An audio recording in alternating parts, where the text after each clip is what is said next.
देवेंद्र फडणवीस आणि आपल्यामध्ये दुसरेच गोंधळ घालतायत असं उद्धव ठाकरे यांनी म्हटलेलं आहे। शिर्डीमध्ये बोलताना त्यांनी हे सूचक भाष्य केलंय। दुसऱ्यांचा गोंधळ हीच आमच्या दोघातली अडचण आहे असं उद्धव ठाकरे म्हणतात। फडणवीस पंतप्रधान होत असतील तर समर्थन का देऊ नये असा सवालही त्यांनी विचारला।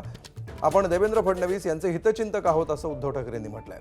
मी सोबत यावं की नाही ते उपरवाले ठरवतात। फडणवीसांनी पंतप्रधानांसंदर्भात विचार करावा, पंतप्रधान पदासंदर्भात विचार करावा आणि जाहीर करावं असं आवाहन देखील उद्धव ठाकरे यांनी केलंय।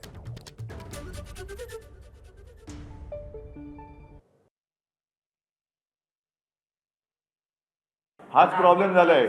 दोन दोन दोन कोपऱ्यात झाल्यामुळे मधल्या मध्ये सगळेजण जो गोंधळ घालतायत तो त्यांच्या लक्षात येत नाहीये। कोणी तो नाही तो त्यांचा प्रश्न आहे। मी त्यांना असं वाटत असेल की मी त्यांचा शत्रू आहे, मी त्यांचा हितचिंतक आहे म्हणून मी ही गोष्ट त्यांच्या मनातली मन की बात मी करतोय। नाही, त्यांनी शुभेच्छा तुमच्या स्वीकारल्यात, त्यांच्या तुमच्या सदिच्छा त्यांनी स्वीकारल्यात, ते धन्यवाद म्हणाले।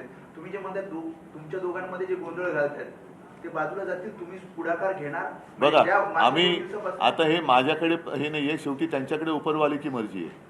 मागील 2 दिवसांपासून तुम्ही ऑपरेशन देवेंद्र म्हणताय, तुम्ही आता सुद्धा म्हणताय त्यांनी जाहीर करावं किंवा त्यांनी मत मांडावं की ते पंतप्रधान पदासाठी तयारी करत आहेत। आता जर का त्यांनी मांडलं की त्यांना तयारी करतायत तर राहतील का ते पक्षात? त्याच्यामुळे हाच तर धोका आहे, हाच तर धोका आहे। त्यांनी जाहीर करणं म्हणजे आत्ता जाहीर करणं म्हणजे त्यांनी आत्मघात करणं आहे। 2028 किंवा 29 ला ते जाहीर करतील, मग त्यावेळेला प्रश्न विचार, त्यावेळेला याचं उत्तर देईन ना मी। उद्धव ठाकरे तेव्हा पाठिंबा देतील का? मी 2028 2029ला ते जेव्हा जाहीर करतील तेव्हा मी उत्तर देईन।